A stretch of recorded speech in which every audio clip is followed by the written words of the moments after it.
નમસ્કાર ખેડૂત મિત્રો, હું Dinesh Chaudhary, Proji agro private limited વડોદરાથી વાત કરું છું.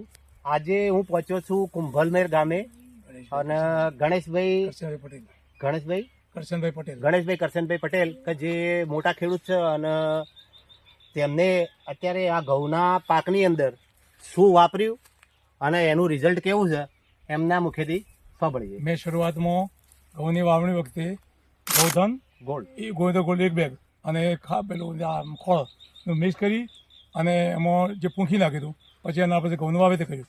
ઘઉંના વાવેતર પછી પહેલા પાન હાથે જે જીવામૃતનો એક સ્પ્રે કર્યો અને મહિના પછી બીજો સ્પ્રે કર્યો.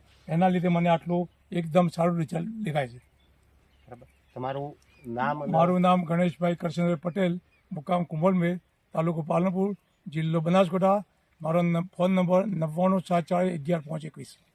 તમને આ વાપર્યા પછી સંતોષ છો? એકદમ સંતોષ. તો તમે બીજા ખેડૂતોને શું કહેવા માંગો છો? વાપરવું જોઈએ ને, હું તો ઓર્ગેનિક માનું છું અને વાપરવું જોઈએ. અને ખાવાની વસ્તુ છે અત્યારે હું તો 10 વર્ષથી લગભગ 20 વર્ષ ઓર્ગેનિક કરું એમાં આ સાલ ઊંચું રિઝલ્ટ મને મળ્યું છે. બરાબર. જીવામૃત વાપરવાથી ખૂબ જ સારું રિઝલ્ટ મળ્યું છે અને બધા ખેડૂતોને એમ કહેવા માંગે છે કે સાહેબ પાછું મેં બટાકોમાં આપ્યું છે પાછા ના પડતા અને હાલ એરંડામાં મેં ડ્રીપથી આપ્યું છે. એટલે આજે એરંડા મારા લીલા છે. ટોટલ કેટલી બેગ વાપરી તમે? Total 14 bag. 14 bag Proji company. હા, આમાં ફરી બાજી વાપી છે ને એમાં એ જ બધું વાપરવાનું છે.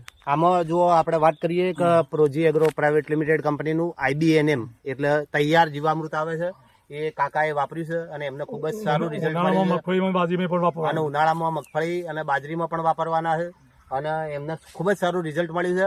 અને એમનું કહેવાનું એમ થાય છે કે હવે દિવસે દિવસે કેન્સરના જેવા ભયાનક રોગો વધતા જ હોય છે, તો આપણે કેમિકલથી દૂર રહીએ અને જે ખાવાની વસ્તુઓ છે ઘઉં, જુવાર, બાજરી, મગફળી આ બધાની અંદર આ જીવામૃતનો ઉપયોગ કરીએ તો આપણે દેશને પણ કેન્સર મુક્ત કરી શકીએ. ઉલિયામોને બચે બધું બચે.